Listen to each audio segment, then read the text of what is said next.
ओम नमो भगवते वासुदेवाय। ओम नमो भगवते वासुदेवाय। ओम नमो भगवते वासुदेवाय। ओम नमो भगवते वासुदेवाय। ओम नमो भगवते वासुदेवाय। ओम नमो भगवते वासुदेवाय। ओम नमो भगवते वासुदेवाय। ओम नमो भगवते वासुदेवाय। ओम नमो भगवते वासुदेवाय। ओम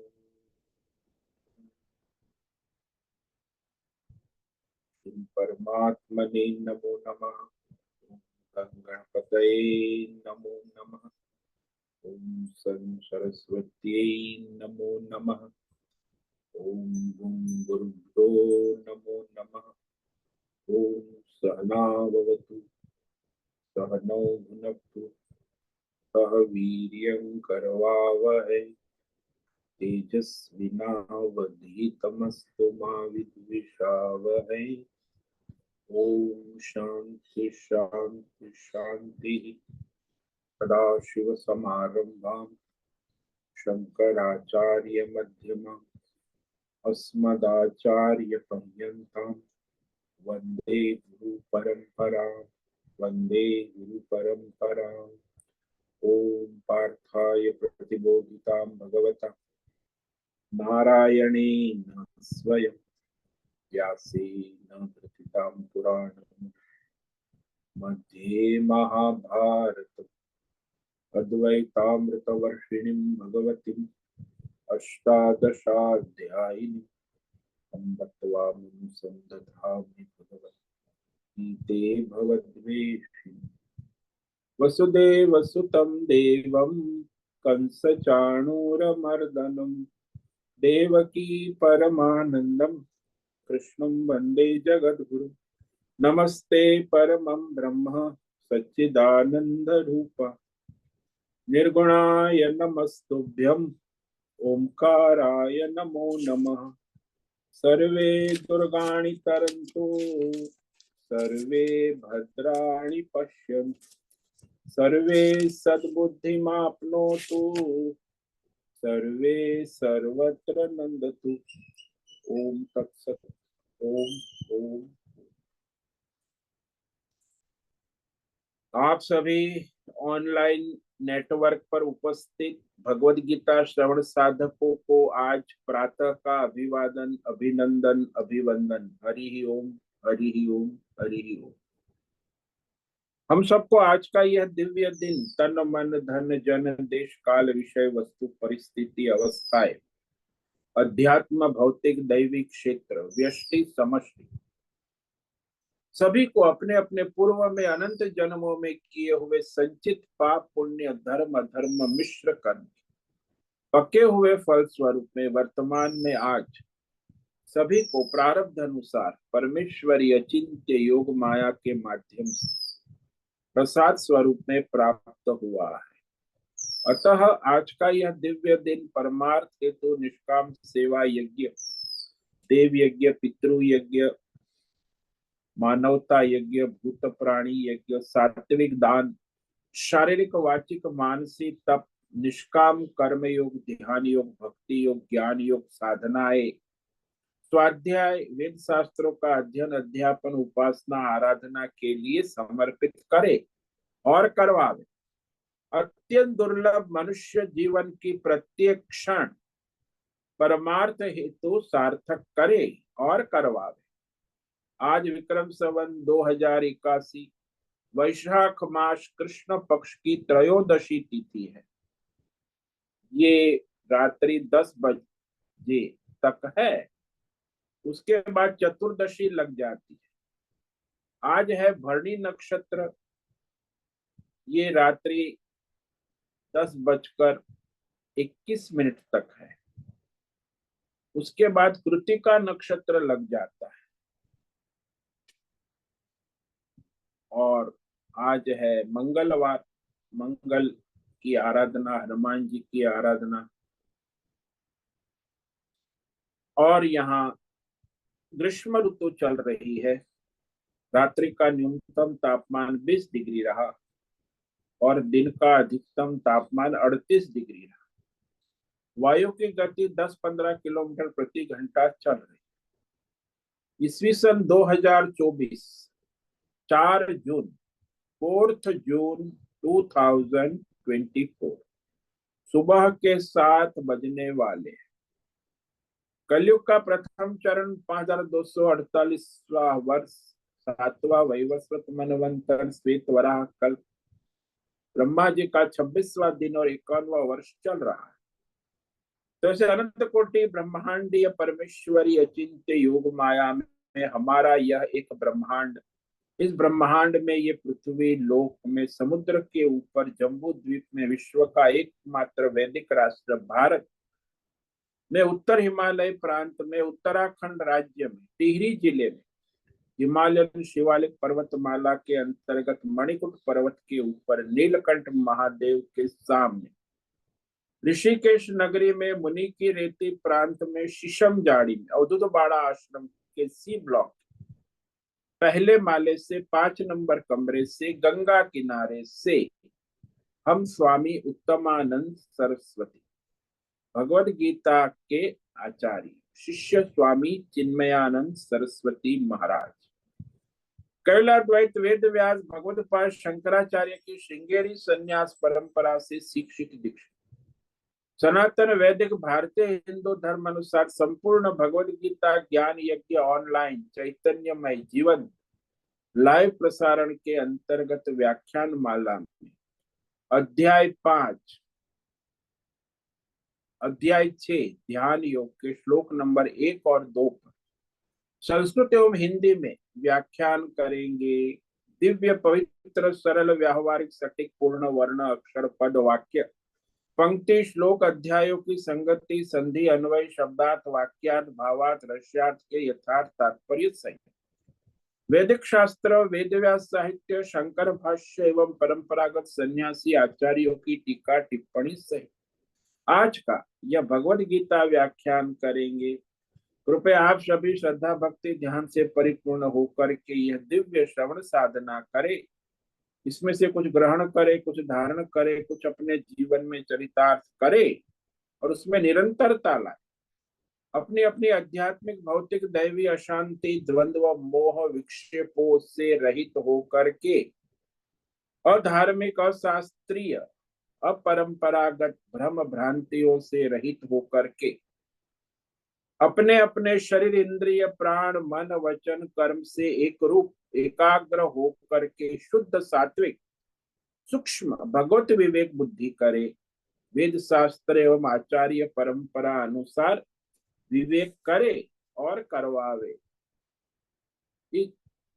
और पुनः पुनः इस व्याख्यान का श्रवण करे, मनन करे, चिंतन करे, लेखन करे, चर्चा विचारणा प्रचार प्रसार करे, लिंक भेजे, ग्रुप में शेयर करे, अपना और सबका परम कल्याण करे और करवावे। ओम तत्सत। ओम ओम। तो कल हमने श्रीमद् भगवद गीता अध्याय 6 ध्यान योग के प्रस्तावना एवं प्रथम मंत्र श्लोक पर विचार किया था, जिसमें भगवान ने कर्म योग की भूमिका और उसके द्वारा ही मनुष्य ध्यान योग में जा सकता। तो कर्म योगी कौन है? जो निष्काम कर्म करके फिर वो परमार्थ में ध्यान योग के लिए योग्य अधिकारी बनता है। यही कह रहे भगवान। श्री भगवान उवाच अनाश्रित कर्म फलम कार्यम कर्म करोति यः स सन्यासी च योगी च न निरग्निर्न चाक्रियः। तो यहाँ कहते हैं कि जिसने यह यानी कोई साधक मुमुक्षु कर्म फलम अनाश्रितम कार्यम कर्म करोति। ये कर्मयोग की व्याख्या। वह कर्म को नहीं छोड़ता है, अपने स्वधर्म कर्तव्य प्रारब्ध के अनुसार जीवन निर्वाह के लिए नित्य नैमित्तिक कर्म करता है, लेकिन कर्म के फल का आश्रय छोड़ देता। सकाम कर्म के फल का आश्रय न लेकर करने योग्य अपने प्रारब्ध अनुसार स्वधर्म कर्तव्य कर्म वर्तमान में करता है। तो मनुष्य है, स्वाभाविक अपना कर्म करता है, नियत कर्म है, सहज कर्म है, परिस्थिति प्राप्त कर्म है और यज्ञ कर्म है। तो 5 प्रकार के कर्म वो प्रारब्ध के अनुसार करता है, लेकिन उसके बदले में मुझे क्या लाभ होगा, क्या हानि होगी, ये सब फल का आश्रय नहीं लेता। सुख होगा कि दुख होगा, ये चिंता नहीं करता। तो कर्म फल का आश्रय नहीं लेना, यही उसका कर्म योग हो जाता है। उसी को भगवान ने गौण रूप से कर्म फल सन्यासी कहा, और उसी को निष्काम योगी भी कहा। योगी है तो वह योगी भी है और फल त्यागी है, इसीलिए सन्यासी गौण रूप से कहा। यानी मनुष्य संसार में अपना स्वधर्म कर्तव्य कर्म गृहस्थ धर्म करते हुए भी वो योगी और सन्यासी गौण रूप से बन सकता है। तो वह यहाँ त्यागी है और उसने भगवान के लिए कर्म करना प्रारंभ कर दिया है। और जो लोग मनुष्य सन्यासी कहते हैं, योगी कहते हैं कि वो सब अपने कर्म को छोड़ देने वाला, तो यहाँ भगवान कहते ऐसा नहीं है। न निरग्निर न चाक्रिय, केवल अपने धर्म कर्म कांड पूजा पाठ यज्ञ याग छोड़ देने से कोई सन्यासी नहीं हो जाता। यानी अपने स्वधर्म कर्तव्य त्याग करने से कोई सन्यासी नहीं हो सकता। स्वधर्म कर्तव्य करे लेकिन फल का आश्रय छोड़ दे, कर्म करे करने योग्य। यदि वो अपने स्वधर्म कर्तव्य कर्मों को त्याग कर देता है तो वो योगी भी नहीं बन सकता, निष्काम कर्म योगी। अक्रिय कहा कि मनुष्य अपने कर्तव्य स्वधर्म कर्म को छोड़कर सिर्फ जीवन निर्वाह वाले रोटी कपड़ा मकान, तो वह अपनी यज्ञ दान तप धर्म कर्म को छोड़ दे तो भी वो त्यागी नहीं कहा जा सकता, योगी नहीं हो सकता। यज्ञ दान तप कर्तव्य स्वधर्म को छोड़कर कोई त्यागी नहीं हो सकता, योगी नहीं हो सकता। ये भगवान स्पष्ट कर रहे हैं कि हाँ, वो निष्काम कर्म योगी, उसने फल का आश्रय छोड़ दिया है, कर्म का आश्रय नहीं छोड़ा। कर्म तो जो अपना है वो करता है, वो त्यागी है, फल का त्यागी है। तो अपने नित्य कर्म है, लौकिक कर्म है, पूजा पाठ यज्ञ दान तप, ये सारे कर्म कांड पूजा पाठ उसको नहीं छोड़ा है। क्यों नहीं छोड़ा? क्योंकि वह ईश्वर के लिए करने लगा है, फल के लिए नहीं, संसार के लिए नहीं। तो वह अपने लिए या अपनों के लिए नहीं है, ईश्वर के लिए, सबके लिए वो अपना धर्म कर्म यज्ञ दान स्वधर्म प्रारब्ध के अनुसार करता है। इसलिए उसने धर्म कर्म व्रत दान यज्ञ पूजा पाठ धार्मिक क्रियाओं को नहीं छोड़ा। वो नित्य कर्म कांड पूजा पाठ जो अग्नि संबंधी धर्म संबंधी जो कर्म है वह क्रियाएं, तो उसको वो नहीं छोड़ा, फिर भी वह योगी है।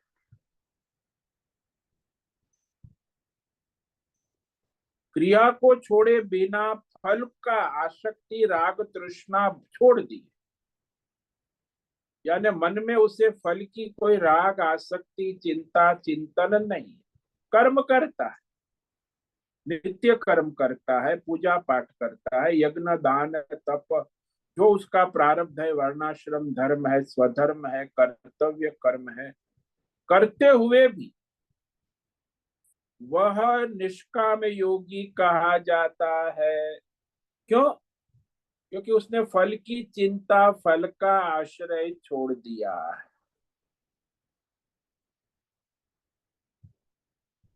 और जो वास्तविक सन्यासी होता है, ज्ञान योगी, वो तो ज्ञान योग में ध्यान योग में लगा है, तो वो तो सारे धर्म कर्म पूजा पाठ से उपराम हो जाए। उसे कोई कर्तव्य कर्म नहीं है, केवल जीवन निर्वाह रोटी कपड़ा मकान के सिवा उसे ज्ञान योग ध्यान योग में स्थित होना। तो कर्म योगी तो अपने स्वधर्म कर्म गृहस्थी में ब्रह्मचारी में वानप्रस्थ में करता है, वो उसके लिए आवश्यक भी है। लेकिन जब वो अपने अंतकरण शुद्ध हो जाता है तो फिर वह कर्म सन्यासी हो जाता।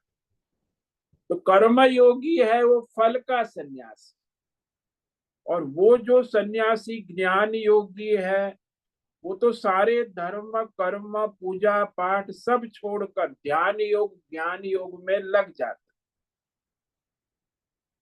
इसीलिए वह तो मुख्य सन्यासी है, ये गौण रूप से है।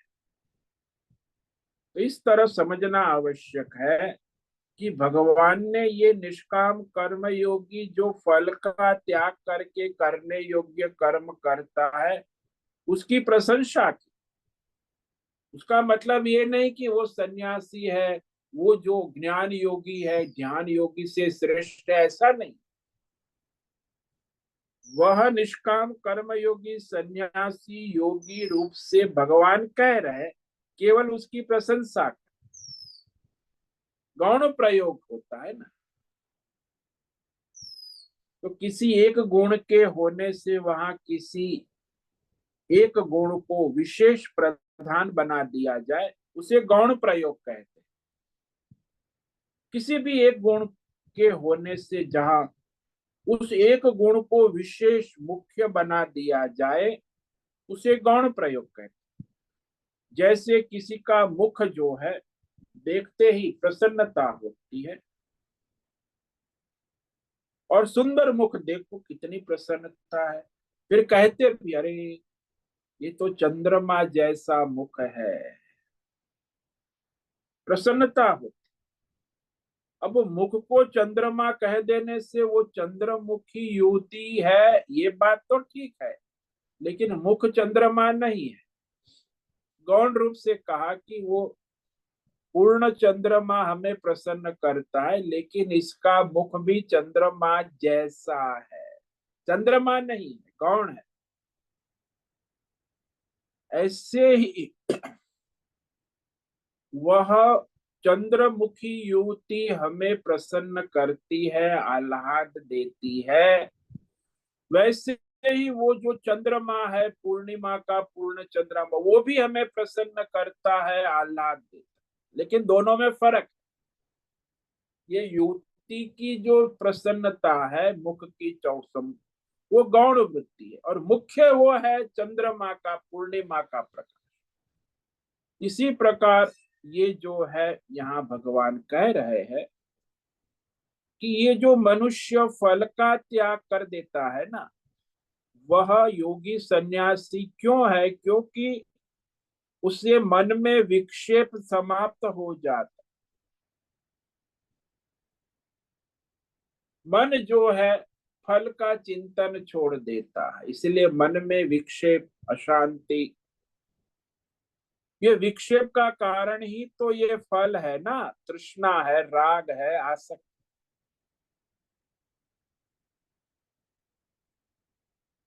इसीलिए कर्म फल के त्यागी को भी भगवान यहाँ सन्यासी कह देते हैं। क्यों? वो नित्य सारे धर्म, कर्म, कर्तव्य कर्म, स्वधर्म सब करता है, लेकिन उसके फल का आश्रय छोड़ चुका है। गौण वृत्ति से प्रयोग है, मुख्य वृत्ति को हटाया नहीं जा सकता।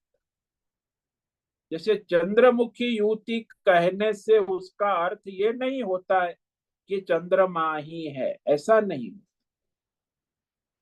कवि लोग ऐसा प्रयोग, गौण प्रयोग करते हैं और लिख देते हैं। कविता लिखते हैं तो कहते हैं, रामपुर गांव में एक चंद्रमा रहता है और उस गांव में कभी अंधेरा नहीं होता है। इसका मतलब क्या?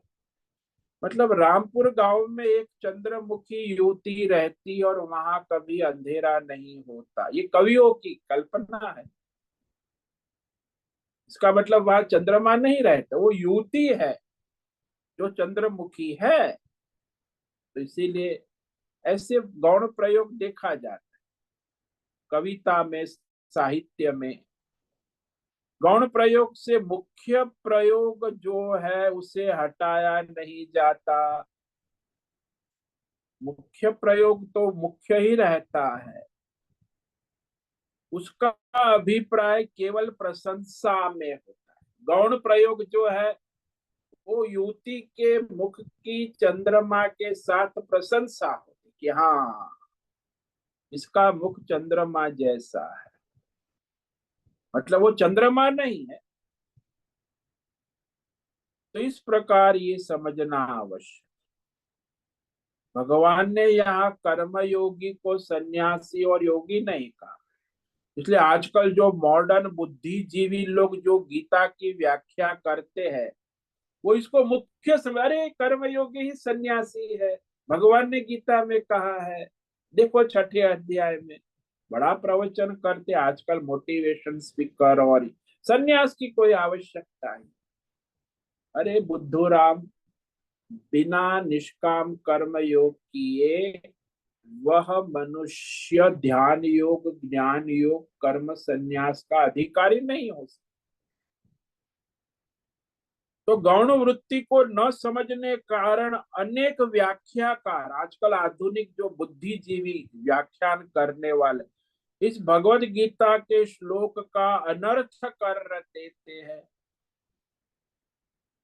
उल्टा अर्थ हो जाता है और लोग भ्रम से भ्रमित भी हो जाते। करे कोई संन्यास लेने की आवश्यकता नहीं है, ध्यान योग, भक्ति, केवल निष्काम कर्म योग से ही संन्यास और मोक्ष हो जाते। और ये कर्म के जो खिलाड़ी है वो लोग तो यही कहते हैं। ये बहुत गड़बड़ अर्थ है, उल्टा अर्थ समझ ले, और समझा हुआ है। आजकल ज्यादातर जो है गीता को उल्टे अर्थ में ही समझे। 90% जो व्याख्याएं है वो उल्टा अर्थ ही करते। अरे भाई, निष्काम कर्म योगी को भगवान ने कर्म फल का सन्यासी गौण रूप में कहा। अभी वो अपने अंतकरण शुद्ध करेगा, इंद्रियों का संयम करेगा, मन एकाग्र करेगा, बुद्धि की शुद्धि होगी, तब वो ध्यान योग, भक्ति योग, ज्ञान योग कर पाएगा। तो कर्म योग साधन है। इसीलिए केवल भगवान यहाँ विवेक पूर्वक यही कहना चाहते कि ये भ्रम ना हो। ये बहुत बड़ा भ्रम, इसको हटाने के लिए हमारे आचार्य जो है शंकराचार्य महाराज और सन्यासी परंपरा में इसको बड़ा विस्तार से स्पष्ट किया जाए, जो हम भी आपको कर रहे हैं। ये स्पष्ट होना आवश्यक कि कर्मयोगी को सन्यासी जो है वो केवल कर्म फल का आश्रय छोड़ने से सन्यासी नहीं होता, वो साधक है, कर्म करेगा, लेकिन वह कर्म करते हुए धीरे धीरे वह संन्यास की ओर आगे बढ़ता है। तो अब इस अनुसंधान में कर्म फल सन्यासी और निष्काम कर्म योगी कहने का अभिप्राय भगवान स्वयं भी यह कहने जा रहे हैं आगे के, कि मैंने क्यों कहा उस कर्म योगी को निष्काम कर, जिसने फल का आश्रय छोड़ के, जो गृहस्थ है, संसारी है, व्यापार धंधा करता है, काम धंधा, उसको सन्यासी और योगी क्यों कहा? तो स्वयं भगवान कह रहे दूसरे श्लोक, यम संन्यासमिते प्राहुः योगम तम विद्धि पांडव न ह्यसन्न्यस्य संकल्पो योगी भवति कश्चन। यम संन्यासमिति प्राहु योगम तम विद्धि पांडव नहीं असन्न्यस्य संकल्प योगी भवति कश्चन। यहाँ भगवान स्पष्ट करते हैं कि हे अर्जुन सुनो सावधानी से, जिसको तुम सन्यास ऐसा कहते हो उसी को तुम निष्काम योग जानो। क्यों? क्योंकि जो असन्यस्य संकल्प, फल विषयक संकल्पों का त्याग न करने वाला कोई भी मनुष्य न तो योगी हो सकता है न सन्यासी हो सकता। बहुत ही स्पष्ट वाक्य है भगवान। असन्यस्य संकल्प कश्चन योगी न भवति, कोई भी कभी भी नहीं बन सकता योगी या सन्यासी। क्यों? फल विषयक संकल्पों का त्याग न करने वाला कोई भी मनुष्य योगी नहीं होता।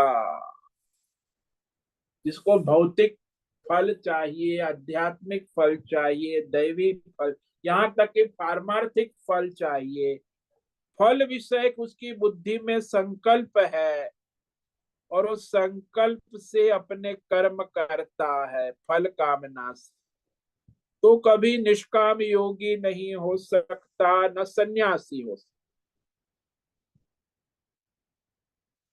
क्योंकि वो फल विषयक संकल्प ही उससे अनेक प्रकार की कामना और कर्म में व्यस्त कर देता है।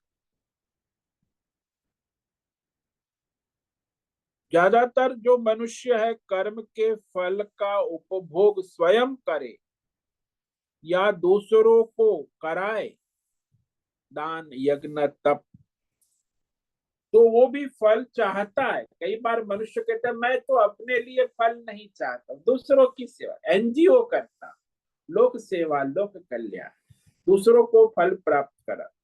ये भी तो आप फल का तृष्णा आश्रय है, या अपने लिए या दूसरों के लिए फल का आश्रय तो लिया, ईश्वर का आश्रय नहीं लिया।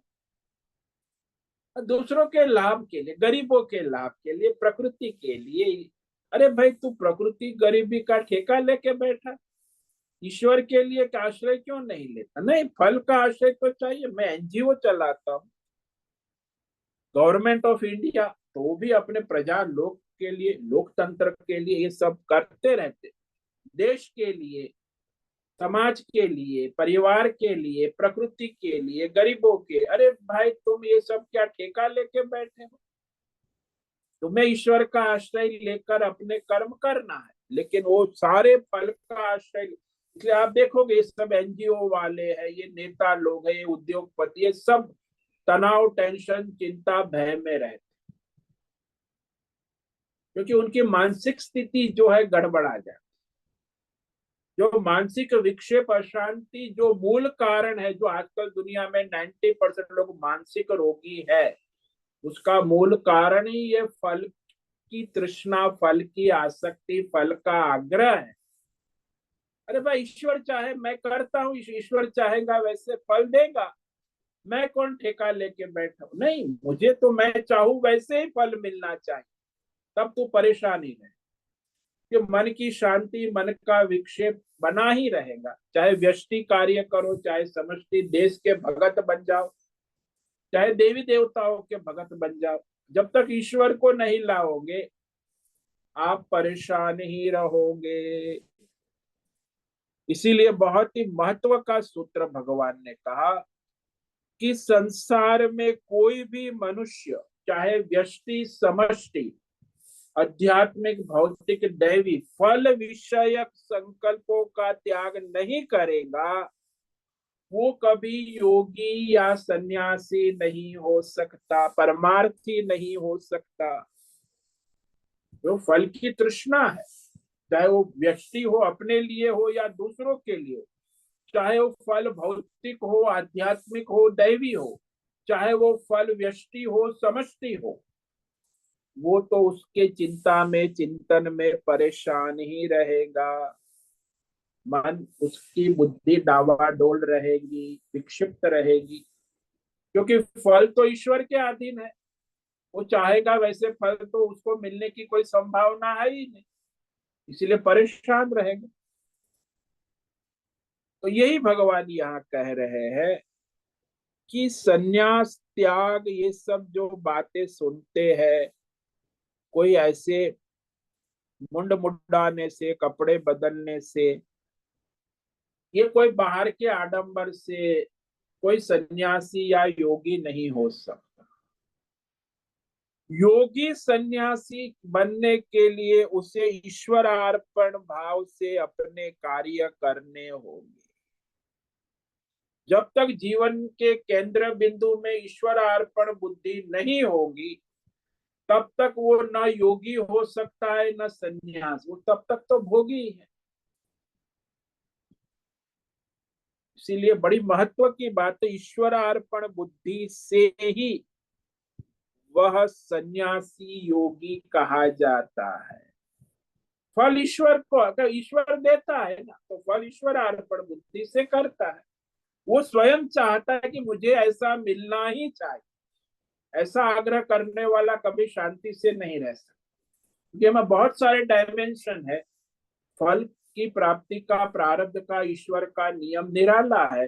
कब देना, कहाँ देना, कैसे देना, व्यष्टि समष्टि कर्मों का फल ईश्वर के अधीन, इसीलिए वो ईश्वर को समर्पित रहता है। कर्म फल सन्यासी और निष्काम कर्म योगी कहने का अभिप्राय भगवान इस श्लोक में कह रहे हैं। यम संन्यासमिति प्राहु तम विद्धि पांडव। हे अर्जुन, हे पांडु पुत्र पांडव, सावधानी से सुनो। जिससे कर्म फल सन्यास कहते, उसी को निष्काम कर्म योग जानो, समझो कि वही निष्काम कर्म योग है। जिसने सकाम कर्म फल के संकल्प को छोड़ा नहीं, ऐसा कोई भी निष्काम योगी नहीं हो सकता। न सन्यासी हो सकता है, न ध्यान योगी हो सकता है, न भक्ति योगी हो सकता है, न ज्ञान योगी हो सकता है। जब तक उसकी बुद्धि में सकाम कर्म फल का संकल्प है, वो योगी हो ही नहीं सकता। वो तो भोगी ही रहेगा, चाहे हजारों जन्म तक। इस जन्म में भी भोगी ही मरेगा, क्योंकि उसने जब तक अपनी कामना कर्म फल का संकल्प छोड़ा नहीं। भगवान कहते हैं कि भौतिक, अध्यात्म और दैव, सकाम कर्मों के फलों का परित्याग लक्षण जो कर्म फल संन्यास है, उसी को तुम निष्काम कर्म योग जानो। देखो, निष्काम कर्म योग की स्पष्ट व्याख्या करना कि जो भौतिक, अध्यात्म, दैव, सारे संसार के व्यक्ति समष्टि सकाम कर्मों के फलों का आग्रह छोड़कर, परित्याग, कर्म फल संन्यास है, उसी को यहाँ निष्काम कर्म योग समझो, जानो। तो योग हो गया भौतिक, अध्यात्म, दैव, सारे सकाम कर्म फलों का त्याग। फल, कर्म का नहीं त्याग, फल का आग्रह छोड़ दिया है। वो निष्काम कर्म योगी, उसी को संन्यास समझो। निष्काम कर्म योग प्रवृत्ति लक्षण है, कर्म है, कर्म फल की तृष्णा नहीं है। निष्काम कर्म योगी सदा सर्वदा शास्त्र धर्म विधि विधान के अनुसार अपने धर्म कर्म यज्ञ दान तप करता है और वो करते रहता है शास्त्र के अनुसार विधि विधान से। तो धर्म के अनुसार कर्म करना और अधर्म करने से रुकना ये भी आवश्यक है कर्म योगी के, क्योंकि अधर्म के अनुसार करेगा तो कभी योगी बन ही नहीं सकता। इसीलिए जो भी उसे कर्म है प्रारब्ध है, धर्म अनुसार शास्त्र अनुसार परम कर्म करना या तो अधर्म करने से रुकना ये भी आवश्यक। अधर्म से रुकना और धर्म कर्म करना तभी कर्म योगी बने। अधर्म भी करेगा धर्म भी करेगा खिचड़ी पकाएगा तो कर्म योगी नहीं बन पाए। ये भी बड़ा महत्व का है कि निष्काम कर्म योगी सदा सर्वदा शास्त्र विधि अनुसार ही अपने कर्तव्य सधर्म कर्म करता है और अधर्म कर्म से अपने को रोकता है, तभी वो कर्म योगी कहा जाता है। प्रवृत्ति है दोनों, धर्म को करना भी प्रवृत्ति है और अधर्म को रोकना भी प्रवृत्ति। तो इस तरह वह निरंतर प्रवृत्ति में रहे। और ये प्रवृत्ति लक्षण से विपरीत जो है वो निवृत्ति यानी परमार्थ संन्यास, जिसमें सारे धर्म अधर्म पाप पुण्य सभी कर्मों का संन्यास, स्वधर्म का भी संन्यास है, प्रारब्ध कर्तव्य कर्म में केवल जीवन निर्वाह, भिक्षा भोजन रोटी बस, उसके सिवा रोटी कुटी रहने के लिए मकान और दो लंगोटी, इसके सिवा वो परमार्थी के लिए संसार के कोई विषय का प्रयोजन नहीं है। यानी वह निवृत्ति लक्षण परमार्थ संन्यास में केवल रोटी कपड़ा और मकान, वो भी आवश्यक वर्तमान में, आज बहुत आगे भविष्य 10 साल का प्लानिंग करने की जरूरत नहीं, अगले दिन की भी जरूरत नहीं, आज क्या है आज के लिए, तभी वो ध्यान योग भक्ति योग ज्ञान योग कर सकते। अभी वो इसी पचड़े में पड़ा है रोटी कपड़ा मकान और दुकानदारी मकानदारी में, तो कहां से वो ध्यान योग भक्ति योग करेगा। इसीलिए जो परमार्थ संन्यास है वह ध्यान योग भक्ति योग कर्म योग का मुख्य अधिकारी।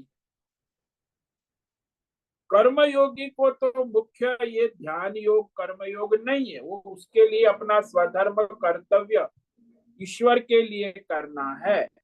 हाँ, साथ में यदि वो कर लेता है कुछ ध्यान योग भक्ति योग तो वो उसके केवल सहायक होते हैं, लेकिन उसका मुख्य प्रयोजन है अपना धर्म कर्म स्वधर्म कर्तव्य। वो कर्तव्य छोड़ के यदि ध्यान योग भक्ति योग करता है तो वो फिर कर्म योगी नहीं हो सकता। हाँ, उसे टाइम बच रहा है स्वधर्म कर्तव्य के अलावा, तो ध्यान योग भक्ति योग साधन करे वो ठीक है, वो भी उसकी साधना बन जाती। तो यहाँ प्रवृत्ति लक्षण वाला जो कर्म योग है और निवृत्ति लक्षण वाला पूर्ण निवृत्ति लक्षण वाला परमार्थ संन्यास है, जिसमें सारे धर्म अधर्म प्रारब्ध कर्म के सिवा और कोई प्रयोजन जीवन निर्वाह।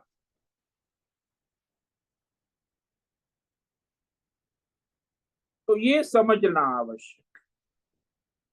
भगवान क्या समझ कर रहे हैं कि गौणी वृत्ति से एक कह रहे हैं, गौणी वृत्ति से यानी कर्म योग गौणी वृत्ति से फल का आश्रय छोड़ने के कारण उसे भगवान सन्यासी। जैसे मैं दूसरा दृष्टांत दूं कि वो जो मेडिकल एंट्रेंस में उसने एग्जाम दे दी इंजीनियरिंग एंट्रेंस, तो वो एंट्रेंस एग्जाम उसने पास कर ली तो लोग अरे डॉक्टर साहब, अरे वो अभी डॉक्टर नहीं है, अभी वो 4-5 साल अपनी एमबीबीएस करेगा, तब वो डॉक्टर बनेगा, उपाधि मिलेगी। लेकिन गौण प्रयोग होता है ना, कि अरे हाँ, एंट्रेंस पास कर गया, अब तो ये डॉक्टर बन ही जाएगा, तो मेडिकल एंट्रेंस पास हो गया, तो उसे भी हम डॉक्टर, उसका मतलब वो डॉक्टर नहीं है। ऐसे ही कर्मयोगी को सन्यासी कहने से वो कोई सन्यासी नहीं, गौण रूप से उसने फल का आश्रय छोड़ा है। ये प्रयोग बड़ा महत्व का है। तो भौतिक अध्यात्म दैव सारे के सारे, सकाम और निष्काम सभी प्रकार के कर्म और साधनों को जिसने छोड़ा, वो जो है मुख्य सन्यास, परमार्थ सन्यास। परमार्थ सन्यासी को निष्काम कर्म योग से भी कोई मतलब नहीं, सकाम कर्म से भी कोई मतलब। वो परमार्थ सन्यासी होता है, वो सभी साधनों को छोड़ा है। कैसे छोड़ा? बोले भौतिक अध्यात्म दैव सारे सकाम निष्काम कर्म और उसके फल के विषय सारे बुद्धि में संकल्प है, उसे छोड़ दिया है। सर्व संकल्प संन्यास। कर्मों के विषय में संकल्प है, उसे भी छोड़ दिया है। फलों के विषय में संकल्प है, उसे भी छोड़। तो केवल उसका परमार्थ ही है। उसे संकल्प न धर्म कर्म का है और न ही उसे कोई फल का आग्रह है। इस प्रकार सर्व कर्म फल का संकल्प त्याग कर दिया, कर्म का भी त्याग कर दिया है, फल का भी त्याग, उसको मुख्य सन्यासी कहते हैं। इसने कर्म का त्याग नहीं किया है, कर्म फल का त्याग संकल्प किया है, इसलिए वो निष्काम योगी है, कर्म योगी। सन्यासी सर्व कर्म त्यागी है। जो कर्म योगी है वो फल के आग्रह के आश्रय को छोड़ दिया। दोनों में इतना फर्क। तो सर्व कर्म के फल संकल्प यानी फल की तृष्णा, आकांक्षी, आकांक्षा, राग, इच्छा को जिसने छोड़ दिया है ईश्वर के ऊपर, वो निष्काम योगी फल की इच्छा को तो छोड़ देता है, लेकिन अपने धर्म कर्म स्वधर्म कर्तव्य को नहीं छोड़ता है। वो तो उसे करना आवश्यक है। कर्म फल के संकल्प, कामना को छोड़ा, संकल्प को छोड़ा, कर्म को नहीं छोड़ा। तो ऐसा कोई भी निष्काम कर्म योगी जो फल के संकल्प को छोड़े बिना कर्मयोगी नहीं हो सकता।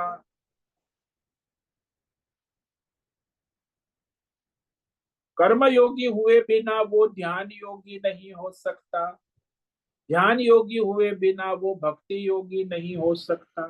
भक्ति योगी हुए बिना वो ज्ञान योगी नहीं हो सकता। ये तो अटल नियम है।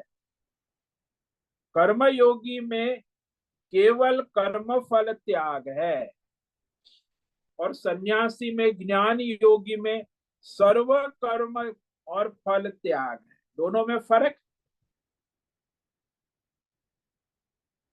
क्योंकि बिना संकल्प छोड़े फल का कोई कर्म योगी नहीं होता। यही भगवान ने कहा, असन्यस्य संकल्प कश्चिन योगी न भवति। संसार के फल विषय संकल्पों का त्याग न करने वाला कोई भी मनुष्य जो फल का आश्रय लेता है, सकाम है, वो सकाम योगी हो ही नहीं सकता। ईश्वर समर्पित निष्काम होने के लिए उसे अपने सकाम कर्म फल का आश्रय छोड़ना हो।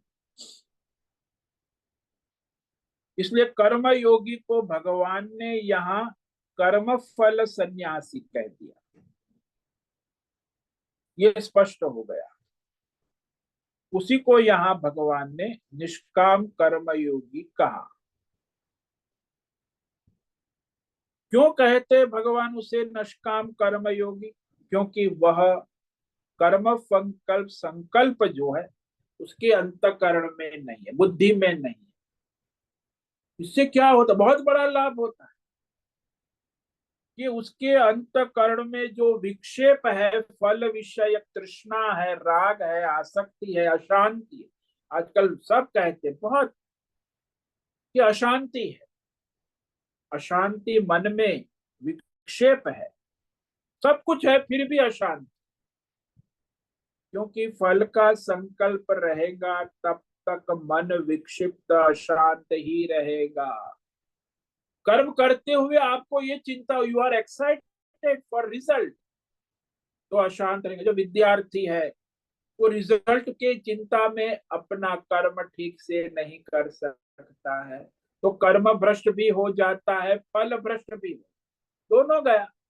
अब वो विद्यार्थी दिन रात रिजल्ट का चिंतन करते रहता है और अपनी पढ़ाई में उसका मन लगता भी नहीं है, तो कर्म से भी भ्रष्ट हो गया, फल तो गया तो गया। अब फल का आश्रय नहीं लेगा और अपने पढ़ाई में ध्यान देगा, कर्म में कंसंट्रेट करेगा, फल की तृष्णा राग आसक्ति छोड़ेगा, तो उसकी पढ़ाई ठीक से हो, मन विक्षिप्त नहीं होगा, अशांत नहीं होगा। या दुनिया में 99% मनुष्य इसी के कारण कर्म से भी भ्रष्ट हो जाते हैं, फल से भी भ्रष्ट हो जाते, क्योंकि फल का ही दिन रात चिंतन, क्या फायदा होगा, क्या लाभ होगा, अरे ऐसा रिजल्ट आएगा, ये परिणाम नहीं आया, ऐसा परिणाम मुझे चाहिए, और ऐसा परिणाम आएगा तो क्या होगा, ऐसा परिणाम नहीं आना चाहिए। दूसरे लोग भी कहेंगे, व्यक्ति समझ, दूसरे लोग भी विक्षेप कराएंगे, क्या रिजल्ट आया, अरे भाई उसने क्या कर्म किया वो पूछो ना, तुम भी फल की ही बात करते हो। तूने पढ़ाई कर ली साल भर, रिजल्ट आया, हाँ क्या रिजल्ट आया, तो दुनिया को बस केवल रिजल्ट पे ही, अरे भाई कर्म पे देखो, उसके कर्म की बात करो ना, तो अशांति फैलती है। अब इस पर हम कल विचार करेंगे दृष्टांत के साथ, कि मनुष्य जब फल का आश्रय छोड़ देता है तो बड़ी शांति से, बहुत बढ़िया, वही कर्म योग। दुनिया में जितनी भी प्रसिद्धि सिद्धि, जो भी भौतिक आध्यात्म सार्थकता सफलता जिसको मिली है, चाहे वैज्ञानिक जगत हो, भौतिक हो, चाहे अध्यात्म योग सिद्धि हो, चाहे दैवी, उस सिद्धि में उनका मुख्य यही रहा है कि उन्होंने फल का आश्रय छोड़कर अपने करने योग्य कर्म किए, तभी उनको ये सारी भौतिक अध्यात्म दैव सिद्धि प्राप्त हुई, अन्यथा संभव ही नहीं।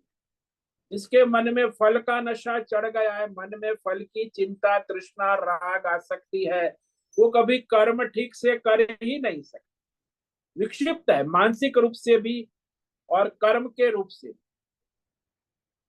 ये बहुत बड़ी बात भगवान कह रहे हैं कि कोई भी मनुष्य अपने मन बुद्धि में फल विषयक संकल्पों का त्याग नहीं करेगा, वो कभी कोई सिद्धि हासिल नहीं, न योगी बन सकेगा न त्यागी बन सकेगा, क्योंकि उसके फल का जो चिंतन है, कैंसर, फल का कैंसर हो गया, it is a cancer, mental cancer, कि ये मुझे फायदा मिलना।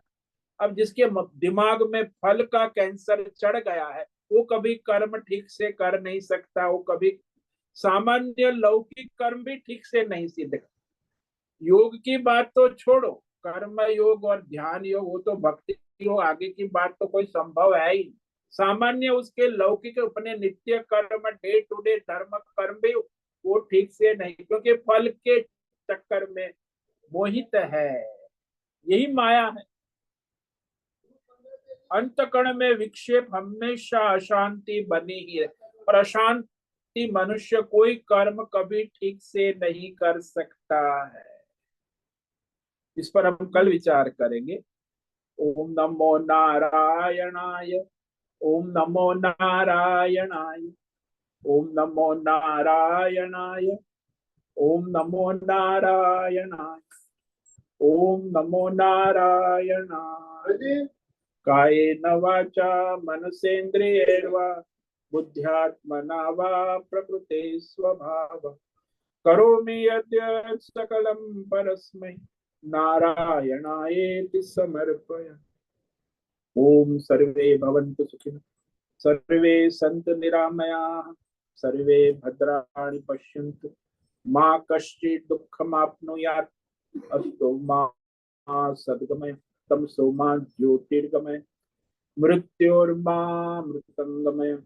ओम पूर्णमद पूर्णमिदं पूर्णात् पूर्णमुदच्यते पूर्णस्य पूर्णमादाय पूर्णमेवावशिष्यते। ओम शांति शांति शांति।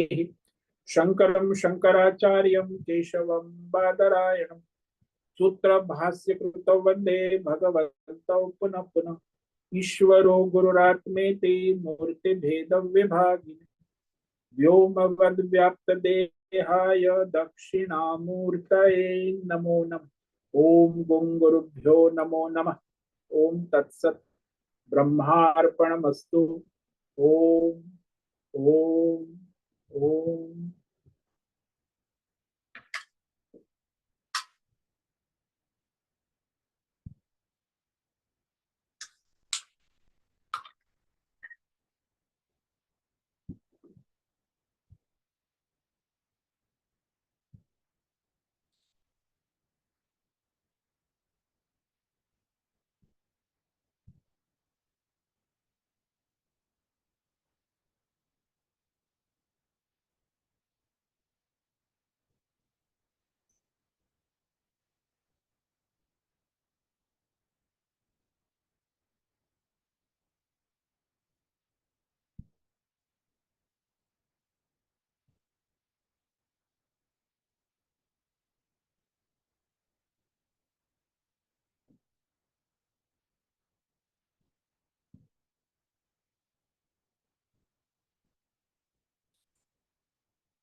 प्रश्नोत्तरी का समय है। किसी भी साधक को प्रश्न है अभी प्रश्नोत्तरी कर सकते हैं।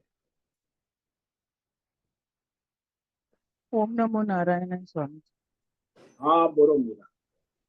स्वामी जी, हम लोग जो कहते हैं शास्त्रों के अनुसार करना चाहिए, मतलब शास्त्र सिर्फ वेद शास्त्र है क्या, या हाँ सिर्फ जी। फिर रामायण नहीं नहीं, वो महाभारत सब वेद इतिहास शास्त्र ही है।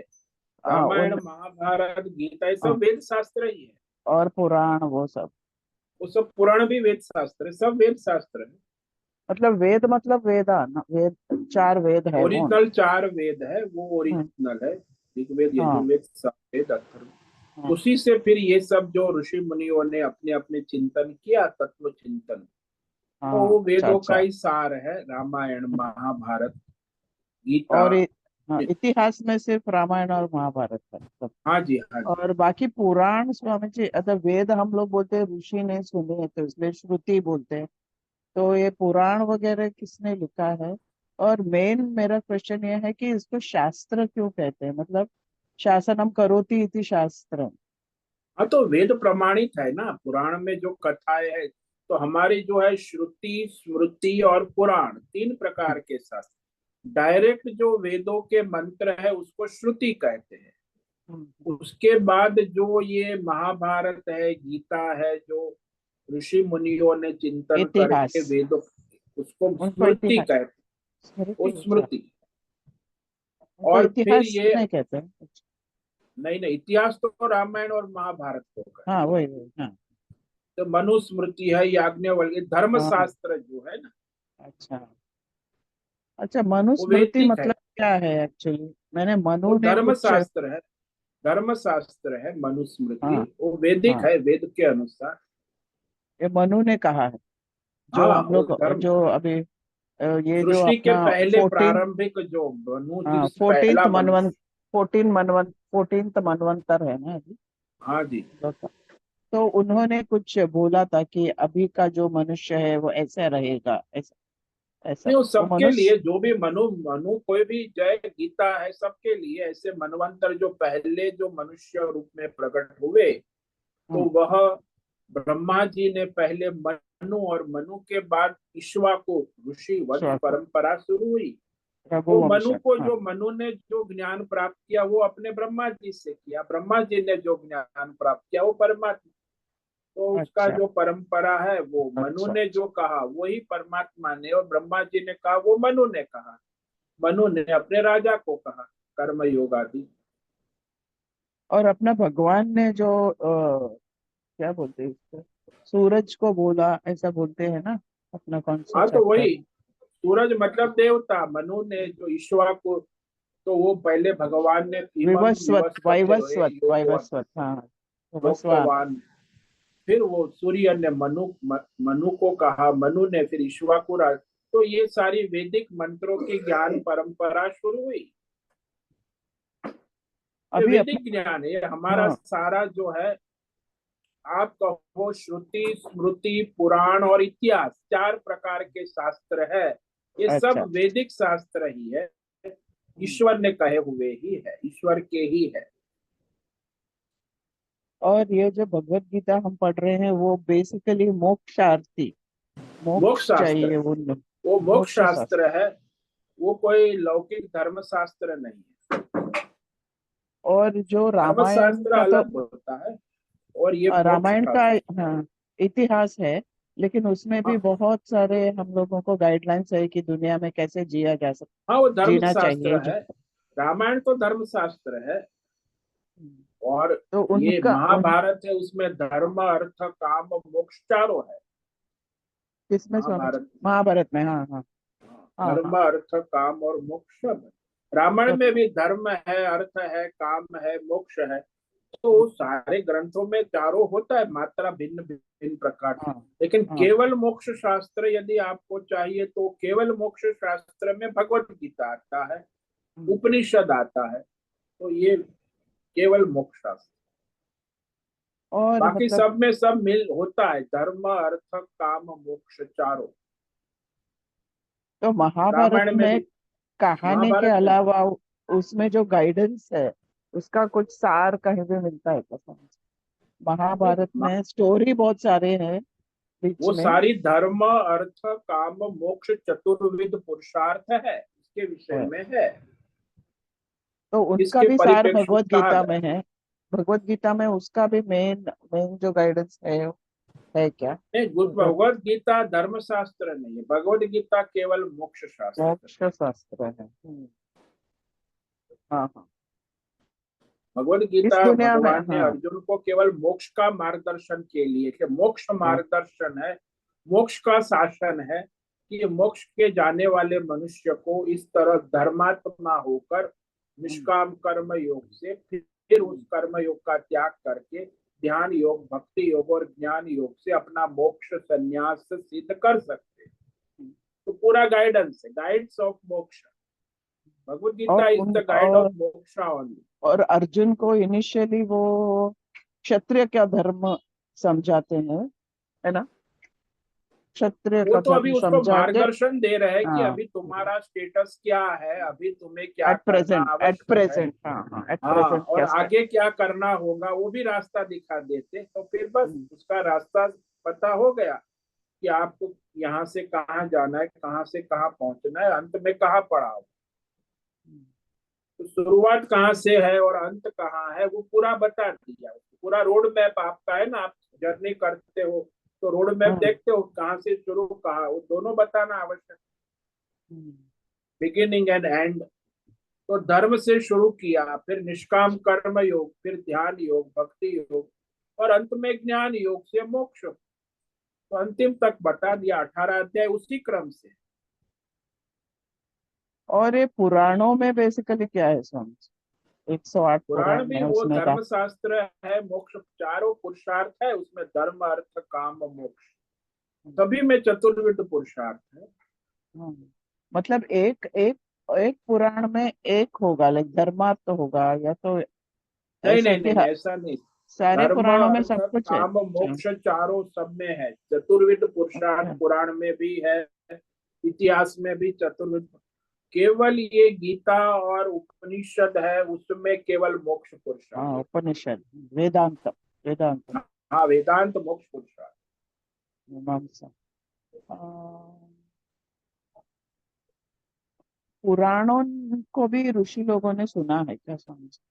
पुराणों में किसने? पुराणों ने, ऋषियों ने वेदों के सार रूप में अपने प्रकट किया है कि सामान्य अच्छा। मनुष्य को ज्ञान मिले, कथा वार्ता के द्वारा वैदिक ज्ञान पहुंचे। अच्छा अच्छा। तो जैसे बच्चों को कुछ पढ़ाना है तो वो कथा वार्ता से बता देते, ऐसे ही वो सामान्य मनुष्य है, वो कथा वार्ता से हम्म, वो वैदिक मंत्र का ज्ञान समझ लेते कि इसमें मॉरल क्या है, सत्य क्या है, दया क्या है, करुणा क्या है, तो कथा के द्वारा बताया जाए अच्छा कथा सारी में। वैल्यूज। हाँ, क्योंकि वो पुराण किसने बोले हैं, कहाँ सुने हैं? ऋषि तो है पुराण ना हमारे मैं। वेद व्यास ने 18 पुराण लिखे हैं, बस वही मुख्य पुराण के लेखक है। 18 पुराण उसी के द्वारा संपादन अच्छा किया गया है। अच्छा। अच्छा मतलब एक पुराण पहले बहुत ही पुरातन है और एक पुराण कंपैरेटिवली मोर रिसेंट है, ऐसा नहीं? ऐसा नहीं है, पुराण 18 है, उप अच्छा। पुराण भी है उसके। तो ये सारे पुराण जो है वेद व्यास के द्वारा ही लिखे गए, वही अभी आज हमें उपलब्ध है। और वो भी सारे श्लोक श्लोक के रूप में है ना? हाँ, श्लोक के रूप में, श्लोक ओरिजिनल श्लोक के रूप यानी ये जो भगवान वेद व्यास है, भगवान शंकराचार्य, वो एक्चुअली भगवान के ही रूप थे, नहीं तो इतना श्लोक लिखने का तो इम्पॉसिबल कोई ह्यूमन बीइंग को। में। हाँ, तो भगवान का ही अवतार, अंशा अवतार कहते हैं, वेद अच्छा व्यास है, ये सब अच्छा। अंशा अवतार, भगवान का ही अंश अवतार, शंकराचार्य, ये सब अंश अवतार कहे जाते हैं, भगवान का ही। तो वाल्मीकि को भी भगवान वाल्मीकि भी बोलते हैं, ऋषि थे वो, लेकिन भगवान वो भी वाल्मीकि भी। उन्होंने साहित्य लिखा, रामायण, वाल्मीकि रामायण, तो वो कवि थे, वो कवि भगवान थे, के अंश महाकवि। अवतार नहीं कहे जाते। अच्छा अच्छा, महाकवि हम्म। थे। वही मुझे जान, अच्छा उसको उनको शास्त्र ऐसे क्यों बोलते हैं? क्योंकि वो गाइडेंस देते हैं ऐसा? शासनार्थ शास्त्र, शास्त्र का मतलब होता है आपको धर्म, अर्थ, काम, मोक्ष का का शासन करे, मार्गदर्शन करे, और मार्गदर्शन उस करें। अनुसार आप अपना लक्ष्य सिद्ध करो। तो शासनार्थ शास्त्र, जब तक प्रशासन है उस मार्ग, तो उसी को शास्त्र कहे, यानी कि ऑर्डर, ईश्वर का ऑर्डर, दैट इज शास्त्र। हाई ऑर्डर, हाई कमांड, उसी को शासन। जैसे यहाँ ऊपर प्राइम मिनिस्टर का ऑर्डर आया है तो फिर पूरी मिनिस्ट्री और सारे अफसर लोग अपना काम करने लगते हैं, तो शासन है, शास्त्र है। तो भगवान का ऑर्डर है, उसी को शास्त्र है। यानी ये गाइडलाइन नहीं भगवान है ने, तो हम नॉर्मल लोगों को कुछ समझेगा नहीं, क्या करनी है क्या नॉट करनी है, हाँ, वो तो शास्त्र के कर्तव्य। द्वारा ही पता चलेगा, बाकी मनुष्य तो भ्रमित हो जाएगा। हम्म, इसलिए क्या करना क्या न करना, धर्म अधर्म, इसके लिए तो शास्त्र ही प्रमाण है। और आचार्य के द्वारा फिर परंपरा से जाना जाता है। हम्म, स्वयं शास्त्र पढ़ेंगे तो मूर्ख है, उसको कुछ समझ हम्म, में नहीं आएगा। नहीं आएगा। और एक तो बार वो भी शास्त्र में शास्त्र, एक। शास्त्र भी आचार्य परंपरा से, गुरु परंपरा से पढ़ना आवश्यक। खुद पढ़ने वाले मूर्ख है, कभी उसकी बुद्धि भ्रष्ट हो जाती। और एक बार शास्त्र में बोला गया, फिर नो डिबेट नो डिस्कशन, वो फाइनल ना, है ना? वो तो भगवान का वाक्य है, ब्रह्म वाक्य है, वो बस उस शास्त्र के अनुसार आपका शासन है, अनुशासन में रहो तो आपका हम्म, कल्याण होगा। कॉम्प्रोमाइज करोगे तो आप हम्म, परेशान हो जाओगे। हम्म। अपना शास्त्र ने दिमाग कहा यूज उसमें करके नहीं, कॉम्प्रोमाइज ऐसा नहीं। करोगे अपनी कामना वासना से तो आप परेशान हो जाओ। शास्त्र की मर्यादा और आचार्य परंपरा से समझ के करो हम्म। तो आपका कल्याण निश्चित है। मतलब ये मिलने के बाद फिर अपना दिमाग यूज करके फिर सोच के हाँ, ऐसे वो अपनी जरूरत। बुद्धि, वो मूर्खता है, वो बुद्धिमानी करेगा वो गया। हम्म, यहाँ बुद्धिमानी का काम नहीं है, यहाँ तो शास्त्र प्रमाण से बुद्धि चलानी है ना। श्रद्धा, श्रद्धा महत्व की है, मतलब तब वो एक्चुअली कुछ कर हमारा, पाएगा। हाँ, हमारा धर्म भी गुड। श्रद्धा वाला करेगा, धर्म भी श्रद्धा वाला करेगा। बुद्धिमान तो हम्म, अपनी बुद्धिमानी, आजकल जो बुद्धिजीवी मूर्ख लोग है ना, वो लोग हम्म, अपने ही धर्म कर्म कुछ नहीं करते, केवल बुद्धिमानी करके धर्म का उल्टा अर्थ करके बर्बाद हो जाते हैं, क्योंकि उनको श्रद्धा ही नहीं, भगवान पता ने नहीं कहा है। वैसे। तो तर्क वितर्क कुतर्क बस वो करते रहते हैं भगवान के बात में, शास्त्रों में, धर्म में। ये ऐसे कैसे, ऐसे कैसे हो सकता है, ऐसे बुद्धिजीवी है ना। तो तर्क लॉजिक भ्रम में बर्बाद हो रहे होते रहेंगे, क्योंकि वो बुद्धिमानी उसकी जड़ है, वो मूर्ख है और अपने को बुद्धिमान मानते हैं। अरे भाई, तुरी हम्म, बुद्धि क्या है? जड़ है। हम्म, शास्त्र है, परंपरा है, आचार्य परंपरा से जो सुसंस्कृत बुद्धि है वही हम्म, वास्तविक बुद्धि है। हम्म, बाकी ये तो मूर्ख है सब बुद्धिजीवी लोग। शास्त्र के बिना प्रमाणित, आचार्य परंपरा से प्रमाणित जिसकी बुद्धि है वही शुद्ध बुद्धि है, बाकी अशुद्ध हम्म, बुद्धि। क्या आपकी बुद्धि संशोधित है शास्त्र के अनुसार, आचार्य पर, तो आपकी बुद्धि शुद्ध है। नहीं तो अपनी बुद्धिमानी करो, मूर्खता है और कुछ नहीं। अंत्य फिर शराब पीना है, टेंशन करना है, दवाई खाना है, मानसिक रोगी बन के मरोगे और कुछ नहीं। हम्म। एक्चुअली हम लोग का गुड फॉर्चून है कि हमें स्ट्रिक्ट क्लियर गाइडलाइंस मिले हैं। हाँ, वो तो ईश्वर शास्त्र है, आचार्य भी है, परंपराएं है। आप उसको हम्म, नहीं मान, श्रद्धा नहीं है तो फिर आप अपनी बुद्धिमानी करो, फिर मरो, शराब पियो, मानसिक रोगी बनो और दवाई खाओ और मेडिकल सपोर्ट से जियो और मरो। और क्या, दूसरा आपके लिए कोई चॉइस ही नहीं। और हमें श्रद्धा होना चाहिए भगवान की सत्ता पर, परमात्मा की और शास्त्रों पर ना। हाँ जी, हाँ जी, हाँ जी, हाँ जी। शास्त्र और आचार्य परंपरा, श्रद्धा तीन जगह होनी चाहिए, ईश्वर हम्म, में, शास्त्र में और आचार्य परंपरा। अच्छा अच्छा। तब आपकी बुद्धि शुद्ध होगी, नहीं तो आपकी बुद्धि भ्रष्ट है। उसी को बुद्धि भ्रमित है, वो मूर्ख है, महामूर्ख, लेकिन वो अपने को बुद्धिमान मानता है। और श्रद्धा होना चाहिए मतलब ये समझ लेना चाहिए कि ये तीन बातें मेरे समझ का बाहर है और हाँ, सत्य है, और सत्य है। हाँ, ये उसको और रिलेट इसमें करना। हम आर्ग्यू करके कुछ समझने वाले नहीं, बुद्धि से नहीं, परे नहीं, है। नहीं, कोई संभावना नहीं। इसीलिए जो है उसे स्वीकार करो, ये सत्य हमारी रेंज में, हमारी समझ में। इसका मतलब ये झूठ है ऐसा नहीं है, असत्य नहीं है। हम्म, हमारी बुद्धि की रेंज नहीं है, समझ में नहीं आ रहा, इसका मतलब वो शास्त्र गलत है ऐसा नहीं है। हम्म। वो सत्य है। हमारा ऐसी बुद्धि, श्रद्धा होना हाँ, आवश्यक। हमारा बुद्धि उतना तेज नहीं है, ऐसा समझ हाँ, सकते हैं। आपकी बुद्धि की योग्यता नहीं है, समझ के बाहर है। जैसे हम सपोज लेबोरेटरी में जाके हम लोग एक छोटा जंतु को देखना चाहे तो नहीं दिखेगा, लेकिन स्ट्रॉन्ग माइक्रोस्कोप लगाएंगे यानी ज्यादा तेज आंख लगाएंगे तो जंतु दिखता है। तो वैसे ही हमारी बुद्धि और तेज होती तो हम शायद समझने की कोशिश कर नहीं, सकते, लेकिन आपकी अभी बुद्धि है नहीं। शुद्ध होगी, तेज की शुद्ध बात हो गए, नहीं है। हाँ हाँ। शुद्ध संस्कृत हो गए। शास्त्र से, आचार्य परंपरा से, श्रद्धा से आपकी बुद्धि संस्कृत होगी तब होगा। हम्म, ये आपकी जड़ बुद्धि काम नहीं करेंगे। आपके जो पढ़े लिखे आजकल के डॉक्टर इंजीनियर, ये सब बकवास है, ये जड़ हम्म। बुद्धि। वो इससे कोई नहीं काम। भौतिक जानकारी उनके पास है जो हाँ, डॉक्टर भौतिक जड़ता, इंजीनियर हैं। वो सूक्ष्म उसका बुद्धि हायर नहीं है। लेवल। हाँ, वो सूक्ष्म बुद्धि नहीं, शुद्ध बुद्धि भी नहीं। समझ में आया स्वामी जी, ओम नमो हाँ जी, नारायण, बहुत ओम बहुत नमो, धन्यवाद स्वामी जी। ओम नमो नारायण। ओम ठीक नमो है, आज का नारायण। समय पूरा हो गया। सभी साधकों को आज का ओम नमो नारायण, सबको आज का ओम नमो नारायण। ओम ओम नमो नमो नारायण। नारायण स्वामी नमो जी। नारायण है स्वामी जी। ओम नमो सभी नारायण। साधकों को ओम नमो मुझसे नारायण। निवेदन है, आज का सत्संग पूर्ण करें। ओम ओम नमो, नमो नारायण स्वामी जी। आज का ये दिव्य सत्संग हम यही पूर्ण करते हैं। सभी साधकों को ओम नमो नारायणाय।